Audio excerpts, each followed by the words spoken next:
Programme दिन भर में आपको खुशामदीद कहते हैं। मैं हूं आपकी मेज़बान शहरबानो आवान और आज के प्रोग्राम में हम सबसे पहले बात करेंगे पाकिस्तान के एक्सपोर्ट में इजाफे की वज़ीर आज़म की कोशिशों के हवाले से जिक्र होगा आज। तो सनतकारों के लिए बड़ी खुशखबरी है कि वज़ीर आज़म शहबाज शरीफ ने मुल्क के मारूफ एक्सपोर्टर्स और कारोबारी शख्सियात के एजाज़ में मुनक्किदा तकरीब से खिताब करते हुए ऐलान किया कि सनतों के लिए बिजली की कीमत में फ़ी यूनिट 4 रुपये 4 पैसे कमी की जाएगी।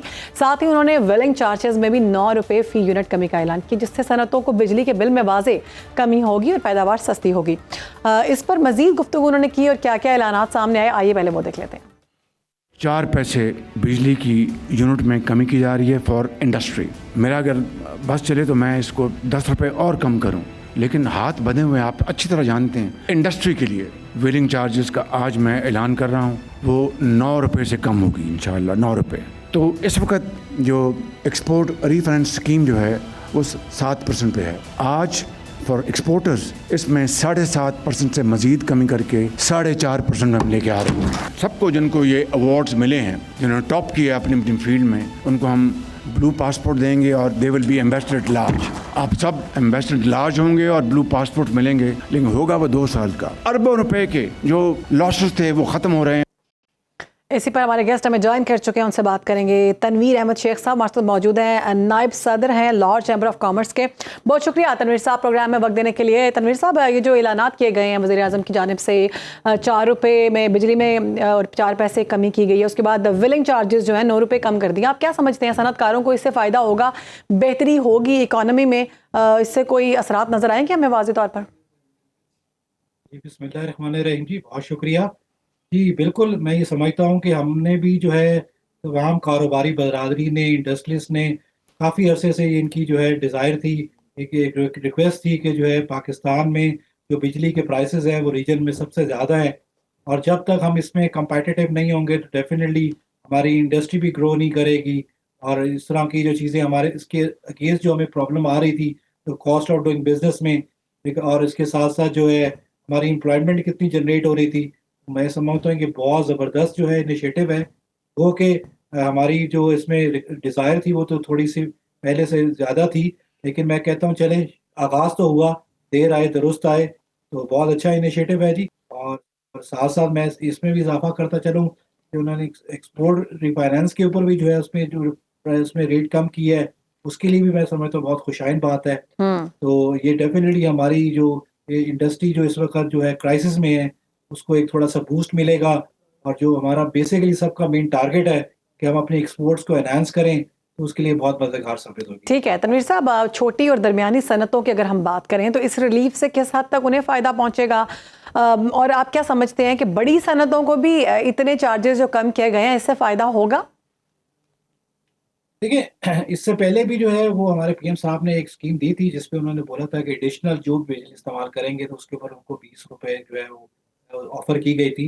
लेकिन मैं समझता था उस वक्त ये जो है काबिल अमल ये स्कीम नहीं थी, क्योंकि इस वक्त तो ऑलरेडी जो इंडस्ट्री जो है वो अपना कैपेसिटी पे चल ही नहीं रही, तो वो एक्स्ट्रा बिजली इस्तेमाल कब करती और कब होता। तो अब जो कि ये वाला जो प्राइस जो कम किया गया है, ये जो कि मेरा ख्याल है पूरा ऑल ओवर सब होएगा, तो इसमें मैं ये समझता हूँ ये बेहतर है। अब ये जितनी जल्दी इसका जो है वो अगर जो भी लेटर इशू होने हैं, और ताकि जो है प्रॉपर्ली इसका जो है जो इस्तेमाल जो है फौरी शुरू हो जाए, ताकि जो इंडस्ट्री को फौरन जो है ना उसकी रिलीफ मिले। ठीक है, ये तो एक खुशाइन बात बता रहे हैं आप। तनवीर साहब, ये जो ब्लू पासपोर्ट का कहा गया वज़ीर आज़म शहबाज शरीफ की जानिब से, अब क्या समझते हैं ब्लू पासपोर्ट मिलने के बाद सनतकारों को क्या फ़ायदे होंगे, और इंटरनेशनल जो सफ़र है उसमें आसानी पेश आएगी? दूसरा पासपोर्ट जो आम पासपोर्ट आम आदमी रख रहा है या सनतकार रख रहा है, बिजनेस कम्युनिटी रख रही है, उसमें और ब्लू पासपोर्ट मिलने के बाद क्या डिफरेंस होगा? जी, मैं ये समझता हूँ कि एक तो ये भी वैसे भी हमारे जो कि टैक्स पेयर्स को हमेशा से ये वाली प्रिविलेज दी जाती है, जो पहले भी अनाउंस हुई थी। तो अगर अब इसके ऊपर दोबारा से ये काम हुआ है, बड़ी खुशाइन बात है। और मैं समझता हूँ कि जितने भी हमारे अच्छे टैक्स पेयर हैं उनको ये वाली प्रिविलेज मिलनी चाहिए, क्योंकि वो भी हमारे एम्बेसडर होते हैं जो दुनिया में जाते हैं और हमारे लिए फॉरेन एक्सचेंज जो है वो लेकर आते हैं। तो आजकल जैसे आपको मालूम है कि इस वक्त जो वर्ल्ड वाइज जो है वो वीज़ास की प्रॉब्लम है, और किसी भी यूरोपियन कंट्री में अगर कोई भी अगर जाना चाहता है तो उसको 2-2 महीने की लाइन है, और फिर जाके उसकी जो है वो रिजर्वेशन होती है। इस तरह बाकी भी जगह पे हमने देख रहे हैं, जैसे दुबई भी है और बाकी चीज़ें हैं। तो इसमें बहुत ज़्यादा आसानी हो जाएगी, और हमारा एज इम्प्रेशन भी जो है बहुत अच्छा जाएगा दुनिया में, कि हम अपने बिजनेस कम्युनिटी को जो है वो इतनी प्रिविलेजेस देते हैं, अच्छे टैक्स पेयर को इतना अच्छा प्रिविलेज देते हैं।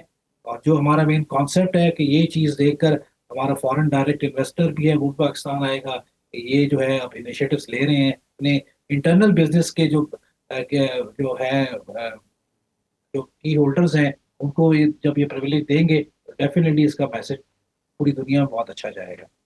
ठीक, आप क्या समझते हैं कि हुकूमत को ऐसी कौन सी इस्लाहात करने की ज़रूरत है, मज़ीद इक़दामात करने की ज़रूरत है कि बिज़नेस कम्युनिटी को इससे फ़ायदा हो?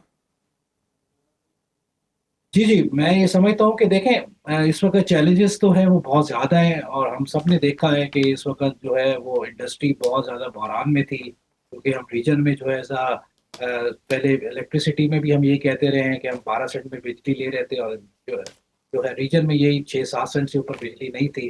हुँ, ये भी हमारी एज ए इंडस्ट्री की डिमांड थी, और साथ साथ हमारा ये भी था कि जो मार्कअप भी जो प्राइसेस हैं वो भी जो है इस वक्त रीजन में सबसे ज़्यादा है। तो इस दफ़ा हालांकि हम ये समझ रहे थे कि इसमें सिंगल डिजिट में जो है वो आ जाएगा, लेकिन अनफॉर्चुनेटली मुझे समझ नहीं आई कि उसके ऊपर क्या हुआ, और वो जो है अभी स्टिल 10.5 के ऊपर ही वो फिक्स हो गया। फिर इसके साथ साथ हम ये से कहते हैं कि जो इस वक्त इंडस्ट्री जो सबसे ज़्यादा इसके बाद जो अगर कोई सफ़र कर रही है तो वो टैक्सेशन के ऊपर है। जो अनजस्टिफाइड टैक्स की जो एक रेशियो बढ़ा दी गई है वो भी रीजन में सबसे ज़्यादा है। हुँ। इस टैक्स के भी जो है वो ये जो उन्होंने बना दी है रेशियो, उसके मुताबिक मेरा नहीं ख्याल कि कोई इंडस्ट्री जो है वो सर्वाइव कर सकती है। तो इसके ऊपर भी मैं समझता हूँ, जिस तरह आज पीएम साहब ने जो एक इनिशिएटिव लिया एज बिजली के लिहाज से, तो मैं ये समझता हूँ कि डेफिनेटली इनको जो है एज अ टैक्सेशन के लिए भी जो है अपना भरपूर किरदार अदा करना चाहिए। ठीक है, और बिल्कुल ये टैक्सेशन को जो थोड़ा-सा कम करना इस चाहिए ताकि जो बिज़नेस कम्युनिटी है उसको आसानी हो। बहुत शुक्रिया, हमारे साथ मौजूद थे तनवीर अहमद साहब इस सारे मामले के वो कह रहे थे। आलमी मंजरनामे की बात करेंगे नाज़रीन। अमेरिका ने ईरान की तरफ बहरी बेड़ा रवाना करके एक बार फिर खित्ते में कशीदगी बढ़ाई है। अमेरिकी सदर डोनाल्ड ट्रंप ने खबरदार किया है कि बड़े ताकतवर जहाज़ ईरान की तरफ जा रहे हैं, ताहम फौजी कार्रवाई की ज़रूरत न पड़ने की उम्मीद का भी इजहार किया गया है। इस दौरान ईरान ने भी वाज़ेह कर दिया कि अमेरिकी अड्डे इनके मिसाइल रेंज में हैं और किसी भी जारहियत की सूरत में फौरी और फैसलाकुन जवाब दिया जाएगा, जिससे खित्ते में खौफ और बेयकीनी की फ़ज़ा पैदा हो गई है। अमेरिकी वज़ीर दिफ़ा ने ऐलान किया कि पेंटागन सदर ट्रंप की तवक्कुआत के मुताबिक अमल करने के लिए तैयार है और हर मुमकिन ऑप्शन इस्तेमाल किया जाएगा। ईरानी फ़ौज ने भी अपनी स्ट्रेटेजिक सलाहियतें बढ़ाते हुए 1000 नए जंगी ड्रोन शामिल कर लिए हैं, जो ज़मीनी, बहरी और फ़ज़ाई अहदाफ को निशाना बनाने की सलाहियत रखते हैं। खित्ते की इस कशीदा सूरत हाल में किसी भी गलत इक़दाम जो है वो बुरे तरीके से सामने आ सकते हैं। हमारे साथ मौजूद है हमारे गेस्ट ईरानी सहाफ़ी जॉन हुसैन, हमें ज्वाइन कर चुके हैं। बहुत शुक्रिया जॉन, प्रोग्राम में वक्त देने के लिए। ईरान इस वक्त अमरीकी बहरी बेड़े की पेशकदमी को किस जाविये से देख रहा है और ईरान की जो तैयारी है वो किस तरह से है? क्योंकि हम अगर डोनाल्ड ट्रंप की बात करें तो उनके बयानात बड़े मुतज़ाद हैं। एक तरफ वो कहते हैं कि जी फ़ौज तैयार हो गई है, बहरी बेड़ा पहुंच चुका है, बाद में वो कहते हैं कि लगता है कि वाह वापस बुलाना पड़ेगा, बहरी बेड़े का इस्तेमाल नहीं होगा, फ़ौज का ऑप्शन इस्तेमाल नहीं करना पड़ेगा, क्योंकि ईरान के साथ जो है ना मुज़ाकरात का अमल आगे बढ़ने वाला है। तो सूरत हाल है क्या? ईरान में इस वक्त सूरत हाल ये है कि जो ऑफिशियल्स हैं वो ये समझ चुके हैं कि ट्रंप साहब इस वक्त बहुत बुरी पोजीशन में फंस चुके हैं। एक जगह उन्होंने बहुत सारे रिमार्क्स दे दिए। 14 जनवरी से वो कह रहे हैं बस मैं आ रहा हूँ, प्रोटेस्टर्स बाहर निकले, help is on the way. और अभी तक आपको पता है गल्फ ऑफ ओमान पे खड़ा हुआ है वो कैरियर। ये ऐसा भी नहीं है कि वो कैरियर आगे आए ईरानी रेडियस में, जो मैरीटाइम बाउंड्रीज हैं उसके अंदर आए।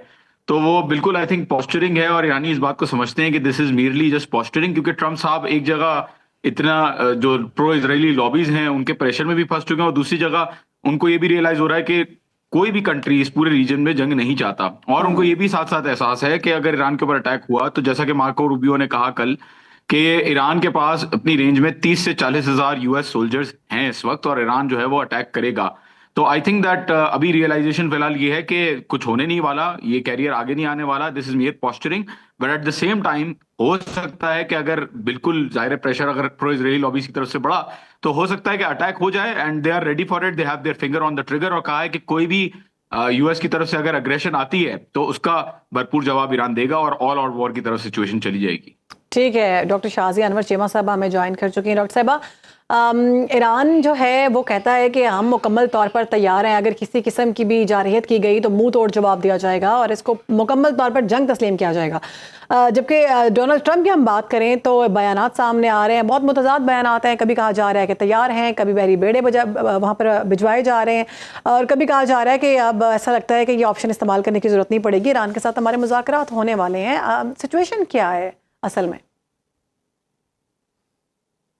कि ईरान बहुत सख्त जो है वो नट जो है वो साबित हो रहा है, इनसे क्रैक नहीं हो रहा है। इनका ख्याल था कि ये जंग तो चाहते ही नहीं है, ये तो हमें समझ आ रहा है कि पोस्चरिंग है। अब अगर ये अपने आप को इस बॉक्स में बहुत ज्यादा बंद कर लें तो फिर हो सकता है इनको अपनी जो है पूरी क्रेडिबिलिटी और साख बचाने के लिए कुछ करना पड़े, ये अपने आप को इतना मजबूर कर लें। लेकिन ये नहीं चाहते हैं, जंग वंग करना भी बिल्कुल नहीं चाहते हैं। ये वहां पे सीधी सीधी ईरान का कंट्रोल चाहते हैं, ईरान के टुकड़े चाहते हैं और ईरान के अंदर अपनी मर्जी का कुछ भी सेटअप इंस्टॉल करना चाहते हैं। मार्को रूबियो से कल पूछा कि उस हेयरिंग में जिसका अभी हमारे कोलीग भी जिक्र कर रहे थे, तो उनसे पूछा कि आपके पास फिर प्लान क्या है अगर आप आयतुल्लाह खामेनाई जो है वो समझते हैं कि उनकी रिजीम चेंज हो जाती है या कोई खुदा न खास्ता एलिमिनेशन जो है वो, तो आपके पास फिर उसके बाद क्या प्लान है? और मार्को रूबियो के अपने अल्फाज थे कि हमें नहीं पता कि उसके बाद हमारा क्या प्लान है। ये सूरत हाल वेनेजुएला से बहुत मुख्तलिफ है। तो यहाँ पे इनको ये नहीं पता चल रहा कि यहाँ पे ये जो शौक और ऑ वाली ये कैफियत है, हम घुसेंगे, हम किसी को या तो अगवा कर लेंगे, किसी को या तो असैसिनेट कर देंगे और उसके बाद पूरे मुल्क का तख्ता जो है वो उलट जाएगा। आज एक बड़ा इंटरेस्टिंग आर्टिकल रॉयटर में छपा हुआ है, मैं ये कि नहीं मैं उसकी बड़ी फैन हूँ, बहुत मुश्किल से डाइजेस्ट होता है उसका प्रोपेगेंडा, लेकिन आज उन्होंने एक आर्टिकल उसमें लिखा हुआ है जिसके अंदर बाकायदा ये बताया हुआ है कि इसराइलियों का सबसे बड़ा इस वक्त प्रॉब्लम ये है, जिस पे उन्होंने ये पूरा प्रोसेस हॉल्ट पे रखा हुआ है। वो ये कहते हैं कि ईरान की सिचुएशन में आपको ग्राउंड इन्वेजन करनी पड़ेगी, और ये बड़ी रियलिस्टिक अप्रोच है शहरबानो। ये बात हम भी करते हैं कि सिर्फ क्या आयतुल्लाह खामेनाई को सीन से हटाकर इनका मसला हल हो जाएगा, हल नहीं होगा। IRGC जो है वो इतना, ईरान का सिस्टम इतना लेयर्ड और इतना ग्राउंडेड और इतना ऑर्गेनिक है कि एक बंदे के जाने से इस आइडियोलॉजी को कोई फर्क नहीं पड़ने वाला है। तो ये रियलाइजेशन उनको भी है और इस पे उन्होंने पूरा आर्टिकल लिख दिया है कि अब इस जो इसराइल है वो अमेरिका को ये समझाने की कोशिश कर रहा है कि इनको जो एरियल अटैक है उसके साथ साथ ग्राउंड इन्वेजन की भी जरूरत है। तो ये आज की खबर है। तो ये बातें पावर कॉरिडोर में हो रही हैं कि ग्राउंड इन्वेजन के बगैर अगर आप चाहते हैं ना कि ईरान आपके कब्जे में आ जाएगा, तो ईरान नहीं आएगा 1-2 बंदे 4-5 बंदे मारने से, तो उसका कोई पर्पज ही नहीं है। तो बुनियादी तौर पे ये सिर्फ ईरान को इराक या सीरिया बनाना चाहते हैं, लेकिन ये उनके लिए थोड़ा मुश्किल तो देखें, सीरिया भी साबित हुआ 20 साल खड़ा रहा ऐसे। तो और इनको अब ये समझ में नहीं आ रही कि अगर पीछे मुड़ते हैं तो कितने हम बुजदिल लगेंगे।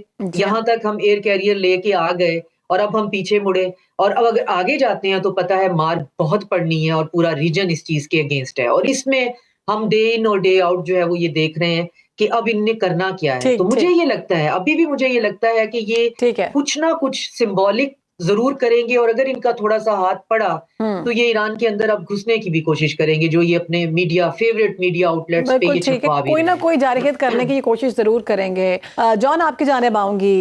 ईरानी सफीर का बयान बड़ा अहम है। उन्होंने कहा है कि हमला जो हम पर किया गया ये पूरी मुस्लिम दुनिया पर हमला तस्वुर होगा। इसका सिफारती मकसद क्या है? और ईरान, चूंकि आप इस वक्त ईरान के अंदर मौजूद हैं, ये भी कहा गया कि जब आज़रबाईजान की हदूद में बहरी बेड़ा पहुंचा तो उसके बाद ईरान में हाई अलर्ट जारी कर दिया गया था। देखें, ये जो खबरें आती हैं हाई अलर्ट, बिल्कुल जाहिर है they are always on high alert. पहली बात तो ये है, जब से ये सूरत हाल चली है अमेरिका की, तो their defences on high alert, ये बात कंफर्म हो चुकी है।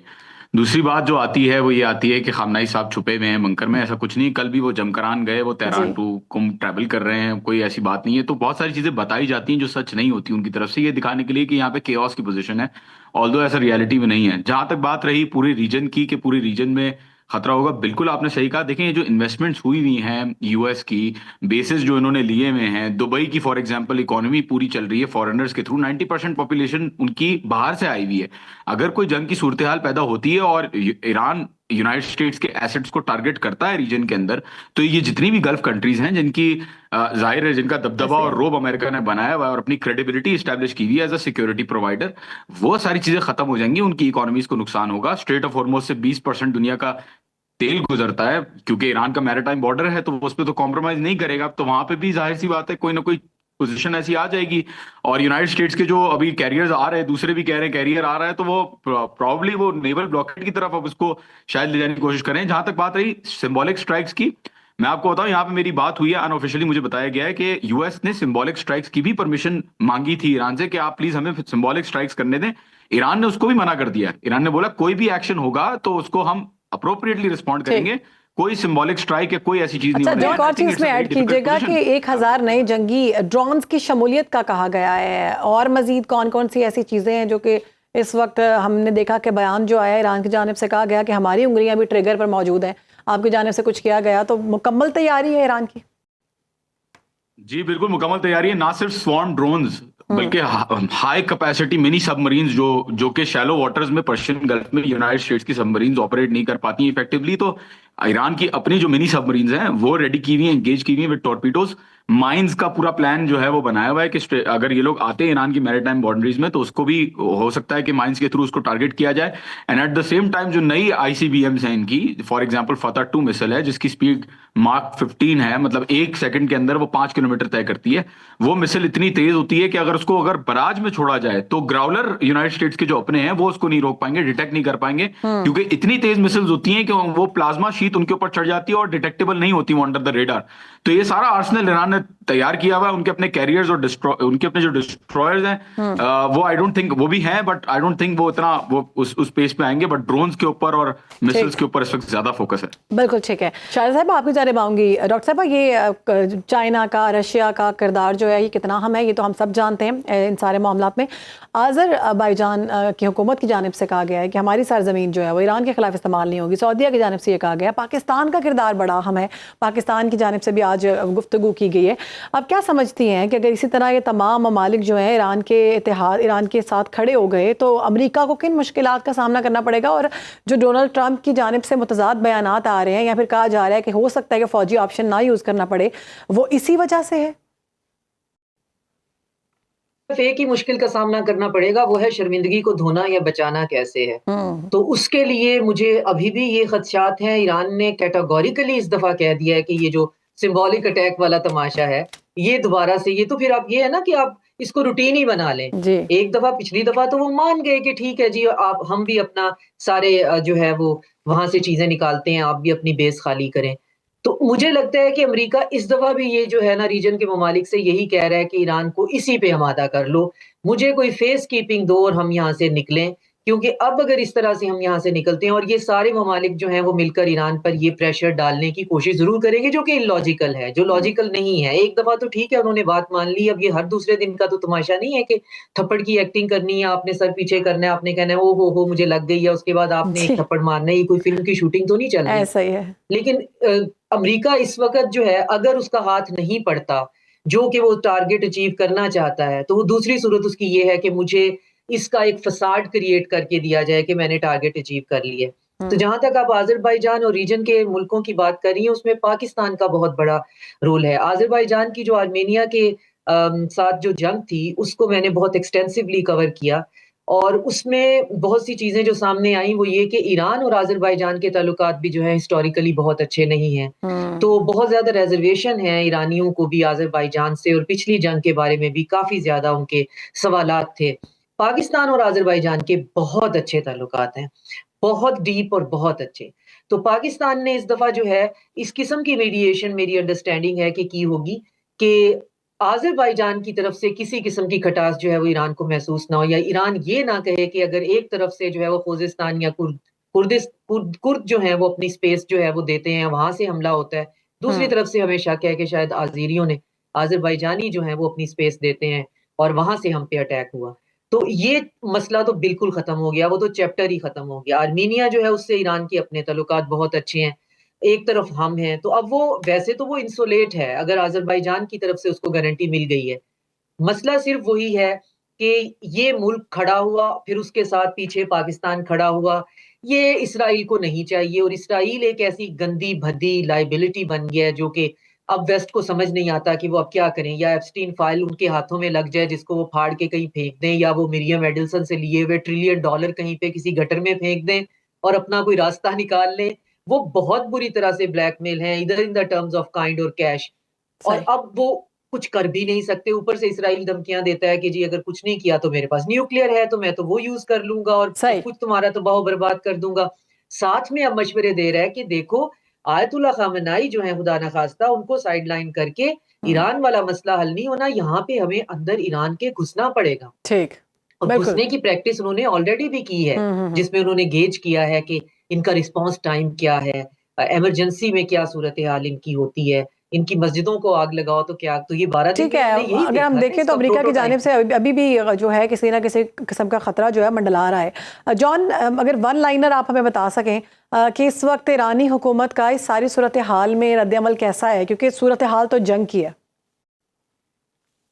Hope for the best, be ready for the worst. ठीक। यही मैं वन लाइन यही दे सकता हूँ आपको, इसके अलावा तो ठीक। कोई ग्राउंड और इन्वेजन ईरानी की जहाँ तक अवाम, बात रही, ईरानी वियतनाम में अवाम भी का 20 साल उन्होंने मार खाई, खेमेर रोग और वियतकॉन्ग ने किस तरीके से उनको मारा, अफगानिस्तान में भी मार खाई है इन्होंने। ग्राउंड इन्वेजन तो कभी भी काम नहीं करेगी, तो कोई ऑप्शन नहीं है। I absolutely agree with doctor साहिबा, जितना भी एनालिसिस उन्होंने दिया बिल्कुल सही बात है। और ईरानी अवाम का अगर हम रद्द-ए-अमल पूछें तो वो कैसा है? ईरान का रद्द-ए-अमल बेसिकली जितनी भी, ऑब्वियसली यहाँ मजाक नहीं है, क्योंकि उन्होंने 12 दिन की जंग में ऑलरेडी निगोशिएट करके, बात करके ट्राई कर लिया और उनके ऊपर सरप्राइज अटैक किया गया। तो रद्द-ए-अमल यही है कि अगर कोई भी अग्रेशन होती है यूनाइटेड स्टेट्स की तरफ से, तो they are prepared for it, but at the same time they are hoping that the जी। United States will not make this mistake. ठीक है, और बहुत आज शुक्रिया, साथ बहुत साथ शुक्रिया उसके साथ ईरानी ये साहब भी है जॉन कि हुसैन और माहिर team Thank you. Doctor Shazia Anwar Cheema साहब हमारे साथ मौजूद थे। सारे मामले के हवाले से गुफ्तगू करी थी। नाजरीन, आगे बढ़ेंगे और बात करेंगे अब लाहौर की। लाहौर के भाटी गेट के इलाके में दाता दरबार के करीब पेश आने वाला सान्या एक मरतबा फिर इदारा जाती गफलत की हौलनाक तस्वीर पेश कर रहा है, जहाँ माँ और बेटी खुले सीवरेज लाइन में गिर कर जाँ बहक हो गई। इंतजामी कोताही और हिफाजत इकदाम की कमी ने इनकी जान ले ली, जबकि इलाके में खुला मैन होल, गैर कानूनी पार्किंग और फीस वसूली का सिलसिला जारी रहा। माँ और बेटी की लाशें बरामद होने के बाद इनकी नमाज जनाज अदा कर दी गई। इसी पर हमारे नुमाइंदे रमज़ान बेग हमारे साथ मौजूद हैं। रमज़ान, कहिएगा, नमाज जनाज अदा कर दी गई? जी बिल्कुल जी, इस वक्त मैं भाटी गेट परिंदा मार्केट में ही मौजूद हूँ, जहाँ पर ये गुज़श्ता रोज़ ये अफसोसनाक वाक़या जिसमें माँ बेटी गिर कर इस मेन होल में जहाँ बहक हो गई और इंतहाई इदारों की गफलत लापरवाही से ये वाक़या पेश आया। मेरा कैमरामैन शेख आसफ अगर दिखा सकता है तो ये देखें, ये वो मेन होल है। जब ये ओपन था, जब ये वाकया हो गया, खातून सादिया अपनी 9 माह की बच्ची समेत रिदा के साथ इस मेन होल में गिर के जान की बाजी हार गई और उसको तलाश किया गया। रेस्क्यू 1112 को कॉल की गई और थोड़ी देर बाद बताया गया कि यहाँ पे कोई ऐसा वाकया नहीं हुआ और पुलिस अफसरान ने भी गफलत लापरवाही का मुजाहिरा किया कि यहाँ पे वाकया नहीं हुआ और उसके शोहर को हिरासत में ले लिया। उसको तशद्दुद किया गया कि मानो आपने अपनी बीवी और बेटी का मर्डर किया है। किसी ने डीपली जाके नहीं देखा। मैं समझता हूँ कि ये जो डीआईजी ऑपरेशन लाहौर हैं फैसल कामरान, उनको डीपली जाके देखना चाहिए था और उसके शोहर को इतने घंटे तक उनको जदोकूब किया गया और कहा कि मानो जब डेड बॉडी मिली उस वक्त बताया गया जी हाँ ये वाकया हुआ है। अच्छा, हमारे मुल्क का अलमिया है कि जब इंसिडेंट हो जाता है तो उसके बाद जो है आप इंतजाम करते हैं। ये वाकया होने के बाद ये प्लस्तर भी हो गया, इसको ढांप भी दिया गया, ठीक है। उसके बाद ये राइट साइड पे मेरा कैमरामैन आसफ शेख दिखा सकता है, ये रुकावटें भी लगा दी गई। उसके बाद उस दिन स्ट्रीट लाइट नहीं थी, वो भी ये देखे मेरा कैमरामैन दिखा सकता है कि ये भी लगा दी गई हैं। अगर यही काम सारे इससे पहले किए जाते तो जो एक 22 साला खातून और उसकी कम सिन जो बच्ची 9 माह की, उसकी कम से कम जान बच जाती। मुतलका इदारों के जो अहलकार है, अफसरान, उनको बर्खास्त तो कर दिया गया नौकरी से, लेकिन क्या, मेरा सवाल ये है कि वो खातून या बच्ची वापस आ सकती हैं? नहीं, उसको तशद्दुद का निशाना बनाया गया। थाने आया कि उसको जिस तरह भी ज़दोकूब किया गया, उसके घर वालों को उठाया गया, ये एक सवालिया निशान है। वज़ीर आला पंजाब ने फौरी तौर पर नोटिस लिया और मुतलका जो इदारों के अफसरान हैं उनके खिलाफ भरपूर कार्रवाई की यकीन दहानी कराई। जबकि जो खातून के उर्स है उनको 1 करोड़ रुपया और गाड़ी लेके देने का जो है वो भी उन्होंने वादा किया कि ये गमज़दा जो खानदान है इनकी हेल्प की जाए। वज़ीर आला पंजाब ने स्ट्रिक्टली एक्शन लिया और कहा कि जितने भी लाहौर में तामीराती काम होंगे सबसे पहले हिफाजती इंतजाम किए जाएंगे, लाइट्स इंतजाम किए जाएंगे और उसका जो इंचार्ज जो वो जिम्मेदार होगा। इसके बाद अब कल रात को उनकी लाशों को जो है पोस्टमार्टम के बाद उनके आबाई गांव जो है खानेवाल रवाना कर दिया गया है, जहां पर उनकी तदफीन कर दी गई है और मुतलका जो अहलकारों के खिलाफ कार्रवाई भी की जा रही है। जो रिपोर्ट बनाई गई है उसमें जो जो जिम्मेदार होगा, वजीर आला पंजाब मरियम नवाज का कहना है कि उनके खिलाफ भी भरपूर कार्रवाई जो अमल में लाई जाएगी। जी, मिर्जा रमजान बेग हमारे गेस्ट हमें ज्वाइन कर चुके हैं। Ali Shiraz deputy bureau chief Lahore हमारे साथ मौजूद होंगे। तजियाकार राजा मोहम्मद खान हमें ज्वाइन कर चुके हैं। सबसे पहले अली, मैं आपके जानिब आऊँगी। ये अफसोसनाक वाक़या पेश आया, आप चूँकि सारे मामले को बड़े बारीकी से देख रहे थे, बताइएगा इब्तदाई घंटों में ये इससे इनकार क्यों किया गया, क्यों कहानी को दूसरी तरफ ले जाया गया कि शौहर ने शायद मार दिया है और मामला तो और थे। उसके बाद हमने देखा कि वज़ीर आला पंजाब मरियम नवाज साहिबा की जानिब से खासा इन तमाम मामला पर एक्शन लिया गया। मैं पहले तो आपको ये बताता चलूं कि ये हादसा हुआ क्यों, इसकी कुछ बुनियादी वजूहात हैं। सबसे पहली तो जो वजह बनी वो हिफाजती मेयर्स पूरे नहीं किए गए थे, कोई शीट ऐसी नहीं लगाई गई थी कि लोग इस तमीराती काम की तरफ जाएं ना। सबसे बड़ी गलत तो ये थी कि वहाँ पे एक शीट लगा के बंद किया जाना था ताकि लोग अंदर ना दाखिल हों। दूसरी बड़ी जो कोताही सामने आई है वो है पार्किंग।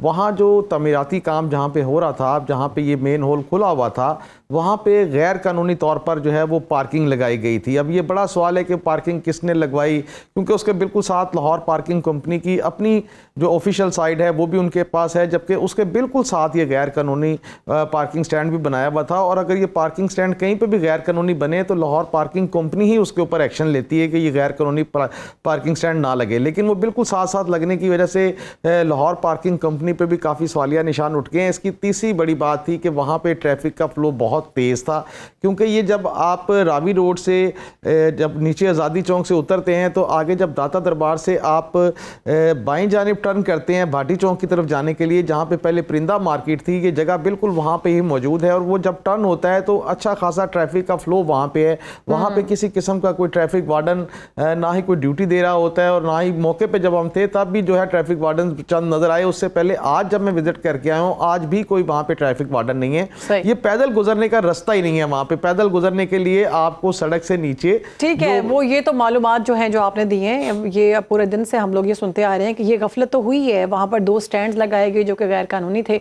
अली शराज से ये कहिएगा कि जो मुतवफ़िया हैं उनके शौहर की जानिब से कुछ इंकशाफात किए गए हैं, वो इंकशाफात हैं या इल्ज़ामात हैं कि पुलिस अफसरान उनको ले गए, उसके बाद फिर उनको मारा गया एसएचओ की जानिब से और कहा गया कि तुम मानो कि तुमने ही कत्ल किया है, और उनकी जो मुतवफ़िया हैं उनके हवाले से अजीब बातें की गई।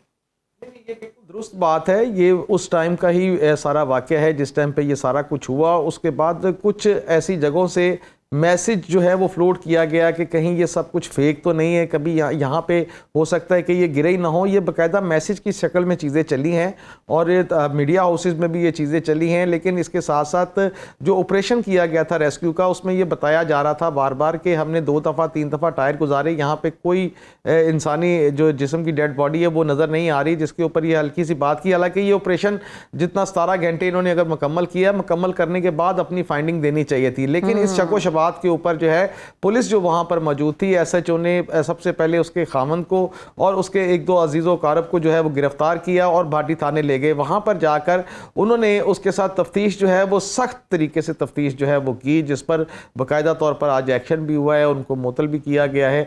जबकि वहां पर तफ्तीश का अमल इस रुख पे लेके जा रहे थे। ठीक है, अली हमारे साथ ही रहेगा। राजा साहब, आपके जाने पाऊंगी, ये सारा जो मामला है ये हमने सुन लिया, आप भी इसके बारे में जानते हैं। 3 इदारे जो हैं उनको कहा गया है कि उनके खिलाफ कार्रवाई हो रही है और कुछ लोगों को मुअत्तल कर दिया गया है और कुछ लोगों को कोशिश की जा रही है कि बरतरफ किया जाए। अब क्या समझते हैं कि कभी भी हम देखते हैं कोई ऐसा मामला होता है, एक्शंस लिए जाते हैं, लेकिन ये मामला रुकते नहीं है।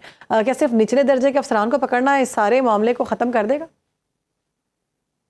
जी, सबसे पहले तो ये है कि ये बहुत ही एक अफ़सोसनाक सान्या है और जो पंजाब गवर्नमेंट है उसकी क्रेडिबिलिटी के ऊपर एक बहुत बड़ा सवालिया निशान है। अगर देखा जाए इस इंसिडेंट को जिस तरीके से इन्हें छुपाने की कोशिश की है और अब जिस तरीके से जो ये एक्शन, ये इस चीज़ को हरगिज़ जो है वो जस्टिफाई नहीं कर सकती है। जिस तरीके से आपने देखा है कि जो पुलिस अफसरान हैं और बाकी महकमे वो इस केस को दबाने की कोशिश कर रहे थे, और ये दिखाता है कि एक आम आदमी जो एक आम शहरी है हमारे मुल्क का, हमारे शहर का, उसकी इस पाकिस्तान में क्या वक़्त है या उसकी वो कहाँ पे स्टैंड करता है।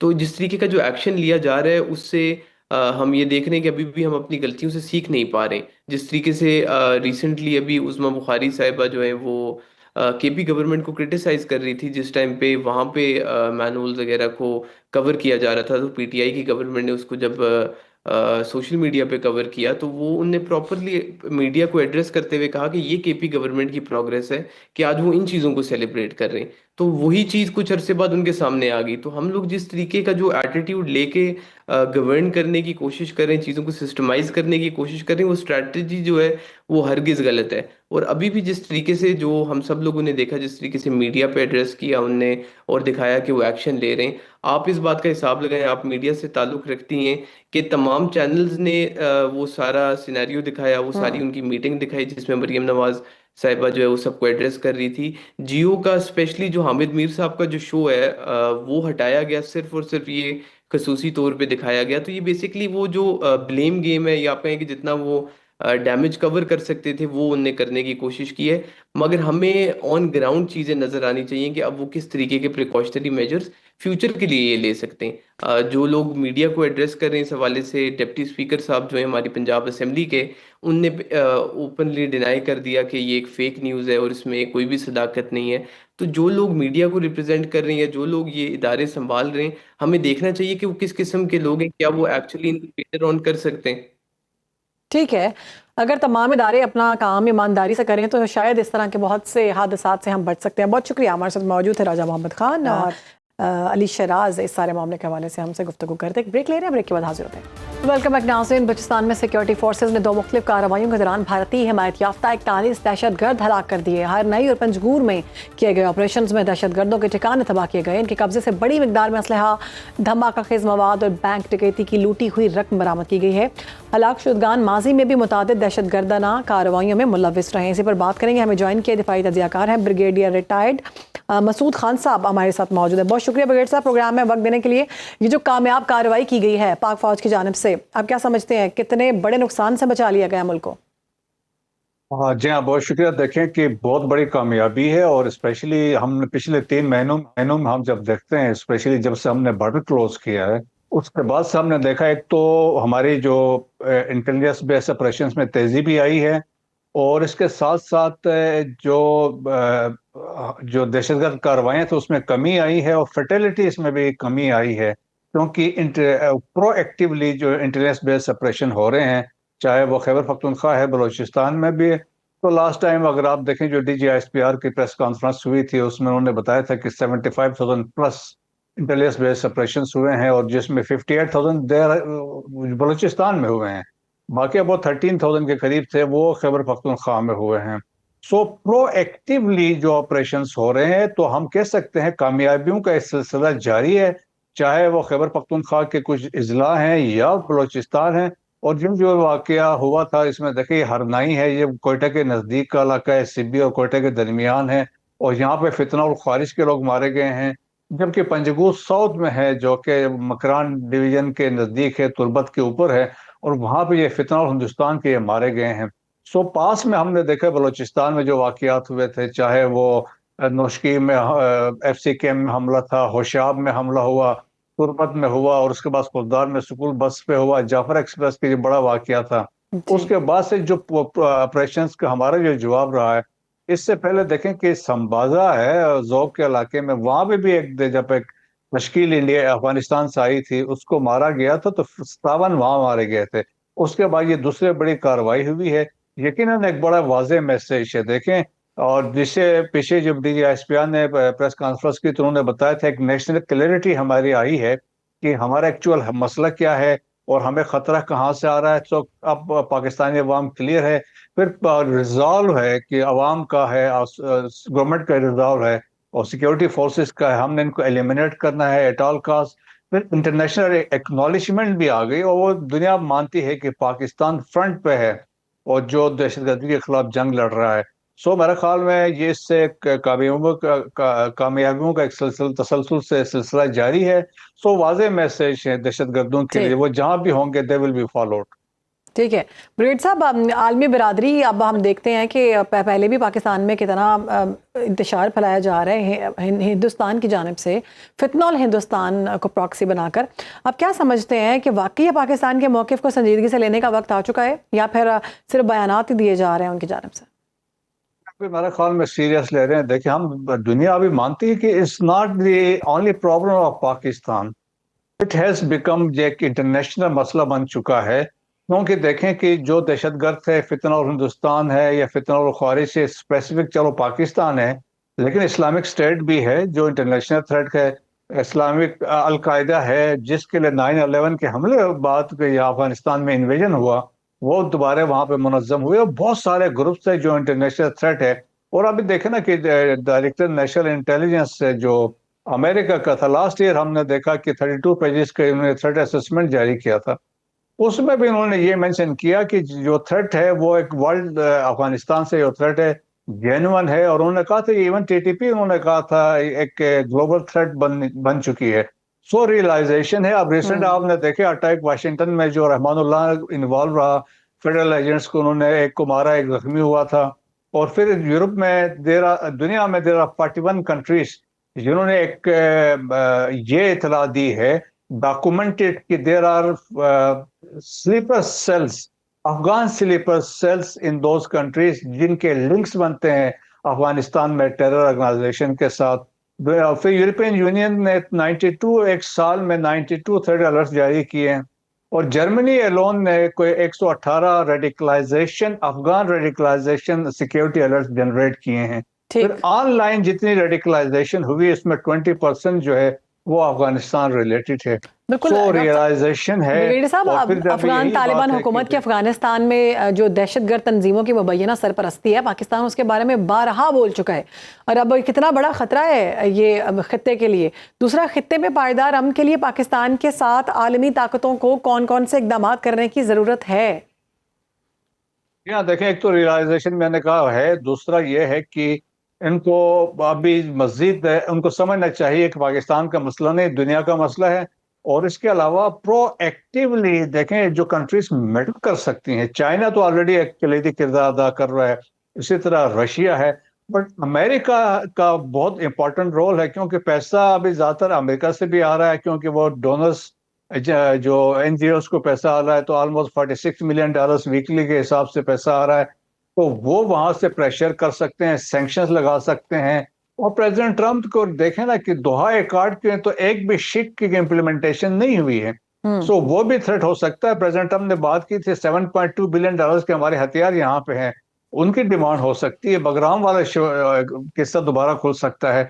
सो देयरफॉर इंटरनेशनल एक रियलाइजेशन है, तो इंटरनेशनल अमेरिका है, यूरोपियन यूनियन है, और उनकी तरफ से प्रेशर आना चाहिए। सेंट्रल एशियन कंट्रीज से रीजनल कंट्रीज तो ऑलरेडी उनके रियलाइजेशन है। सो मेरा ख्याल में जो आजकल जो हालात वाक़ियात अफगानिस्तान के अंदर है, जिस तरीके से देखें कि बॉर्डर क्लोज किया तो उसके बाद उनके हालात जो अंदर हालात है, इन्फ्लेशन हो गई है, अनएम्प्लॉयमेंट है, 2.5 लाख लोग जो डिपेंडेंट थे पाकिस्तान के बॉर्डर से वो फारिग हो चुके हैं, और ऊपर से फिर अंदर रिफ्ट चल रही है। बीबीसी ने अभी रिसेंटली स्टोरी कैरी की है कि आपस में जो ड्रैगन ड्रॉन्स हैं, तो वो वाले हालात हैं। नॉर्दर्न अलायंस दोबारा वजूद में आ चुकी है, वो स्ट्रगल कर रहे हैं। तो मेरा ख्याल में जिस तरह हालात वाक़ियात बिल्कुल ठीक है, इन तमाम मामलों को करने की बहुत जरूरत है। बहुत शुक्रिया ब्रिगेडियर रिटायर्ड मसूद खान साहब हमारे साथ मौजूद थे, हवाले से गुफ्तगू कर रहे थे। नाज़रीन, आज के प्रोग्राम से फिलहाल इतना ही। पाकिस्तान और दुनिया भर की ताज़ा खबरों, तज्ज़ियों और हक़ाइक़ पर मबनी अपडेट्स लेने के लिए आप हमारी वेबसाइट पर विजिट कर सकते हैं। उसके अलावा हमारे सोशल मीडिया प्लेटफॉर्म्स पर भी विजिट कर सकते हैं। अगले प्रोग्राम में आपसे मुलाकात होगी। अल्लाह हाफ़िज़।